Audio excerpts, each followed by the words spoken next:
High performance is subjective. Most performance frameworks guarantee failure during the moments that matter most. There's a definition of high performance that most people carry around without ever questioning it. It sounds something like this: wake up at 5 a.m., hit the gym, execute the morning routine, clear the inbox, crush the to-do list.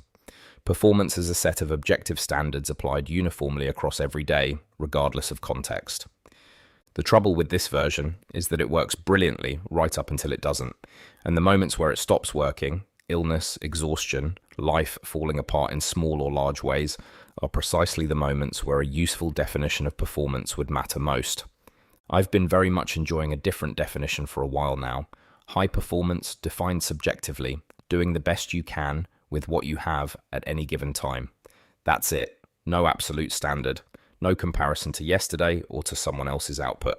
Just an honest assessment of what's available right now and whether it's being used well. The objective trap.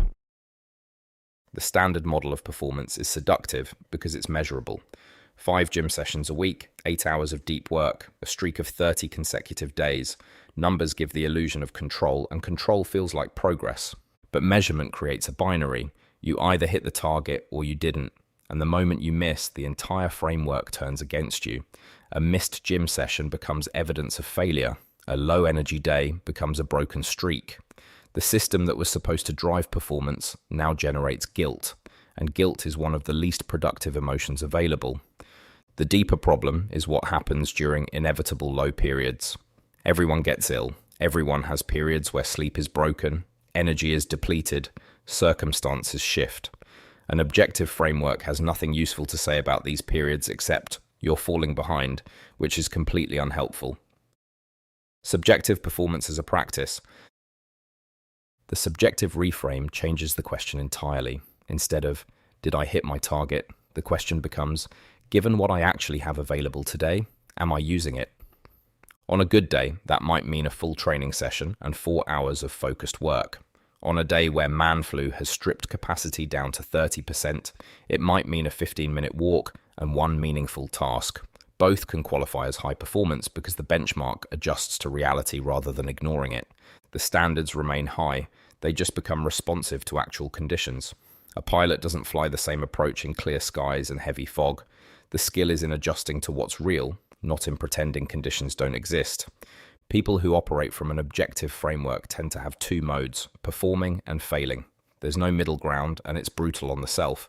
The subjective frame introduces a third option, adapting. An adaptation over long enough timescales compounds into something far more durable than any streak. Remove the conditions for failure first.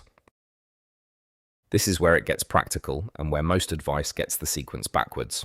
The default approach to improving performance is additive. Add a meditation practice, add a workout routine, add a journaling habit, add a morning routine. Stack enough positive behaviors, and eventually the compound effect kicks in. The problem is that adding behaviors to an already strained system increases the number of things that can go wrong. Every new habit is a new opportunity to fail. And when someone is already in a low period, adding more is almost guaranteed to produce more failure and more experience of defeat, not more progress. The better sequence is subtractive. Before adding anything, identify and remove the contexts where failure is most likely. If social obligations reliably drain energy and create stress, reduce them. If an ambitious gym schedule generates more missed sessions than completed ones, strip it back. If the current daily structure contains 3 or 4 things that regularly don't get done, stop pretending they will. This feels like giving up. In practice, it builds a foundation that can hold weight. Achievable daily wins. What replaces the removed items matters. The goal is a small set of daily activities so achievable they're almost impossible to fail at. A walk, 5 minutes of stretching, one focused task. These aren't impressive. That's the point. The function of achievable daily wins isn't the activity itself, it's the feeling of consistency, control, and agency that comes from completing them. Day after day, the experience shifts from I keep failing at my ambitious plan to I keep showing up for my realistic one. Confidence builds from that foundation, not from the ambition of the plan.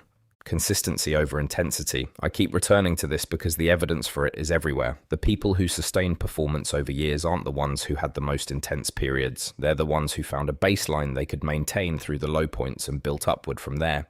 The intense periods come and go.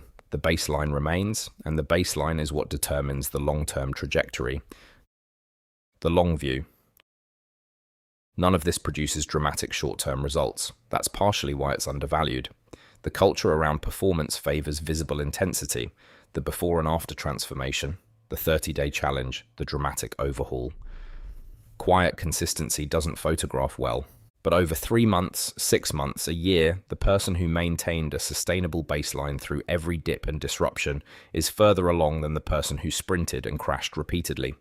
The maths is simple, even if the daily experience of it feels underwhelming. The sequence matters. Define performance subjectively, remove the conditions where failure is most likely, build from wins so small they're almost impossible to miss, and let consistency do the compounding. This applies to everything: health, entrepreneurship, relationships, investing, you name it. The ambitious plan can come later. First, build something that doesn't break, and neither will you. If this piece added something to your week, please consider subscribing.